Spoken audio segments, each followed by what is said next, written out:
Hello anybody, I am Alpaca Patrol, and in today's Indie Spotlight we're going to be taking a look at Starbound. Now, I know what you're thinking, this looks a whole lot like Terraria, huh? Well, there's a good reason for that. Ty, the lead designer on Starbound, was a developer on Terraria as well. But don't let the similarities in art style fool you. Starbound is definitely a game with a much wider scope than what could be perhaps called its spiritual predecessor, to use a gaming buzzword. This is Chucklefish's first game as a team, but the team is comprised of 11 members, all with varying levels of experience in the gaming industry and the indie scene so far.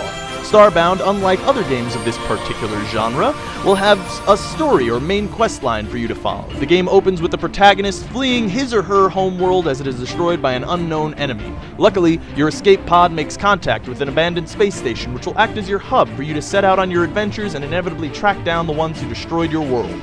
Over time, you'll be able to upgrade and repair your space station by finding crew to run it and maintain it. You'll be able to capture rare creatures from about the galaxy, build sweet mechs for you to ride around in, and study alien life forms and new worlds alike. In Terraria, you have a whole world to explore. In Starbound, you have a limitless supply of procedurally generated worlds with completely different environments, creatures, quests, and weapons to discover. To elaborate, everything from the terrain to the weather, the gravity, the plant life, the creatures that reside on it, and the difficulty are completely randomly generated, ensuring that no experience with the planet will be the same as the next or the one before it.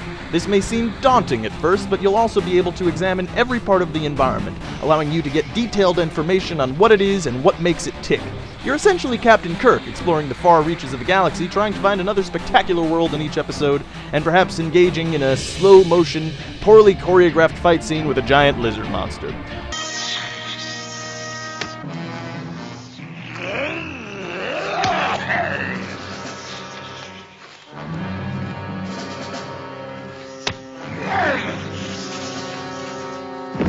Or perhaps you've got the itch to catch 'em all. Well, any creature can be captured once it's low on health and then called into battle later on to fight for you. Your creatures will essentially level up by fighting more enemies, making them more powerful. And each new exciting world you explore comes with unique coordinates in the universe that you can share online for your friends or any other random player to muck around with. Oh, did I not mention multiplayer?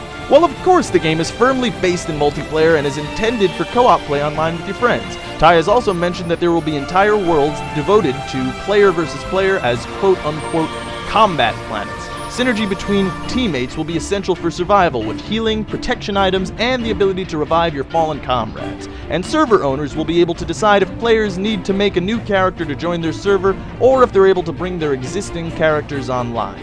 And if that wasn't enough procedural generation for you, the weapons are all going to be completely randomly generated as well. To quote the developer, visually there are 21,000 combinations of rocket launcher in the game. Stats-wise, there are millions. Translation? So much delicious loot to discover. And apparently, the procedural generation not only changes the way the gun works completely, but it also changes its aesthetic representation, meaning that you may never find the same weapon twice. Don't picture Diablo, where all your weapons are basically the same and you are just min-maxing for the best stats. Think Borderlands on crack, where each new weapon has a different gameplay effect that you haven't seen or thought of before.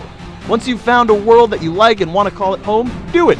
Literally, you can do just that. When you claim a planet as your homeworld, you are able to change everything on it as you please. The world is your canvas. Quite literally, you can alter the weather with a weather center, or terraform the landscape to make the world in the image you've got in your head. Once you've done that, you can populate the world with the cast of characters that have helped you in your adventures and start anew. As far as when you can get your hands on it, well, that info is a bit scarce right now. Ty has said the team plans on beta because they do value community interaction and input. According to their website, the game is slated to release summer 2012, but at this point that seems unlikely. There will be links in the description to their website and blog so you can follow the development and know exactly when you can shower Chucklefish in cash. I can't wait myself. I hope you enjoyed this Indie Spotlight. This is Alpaca Patrol, signing out. Peace, fools.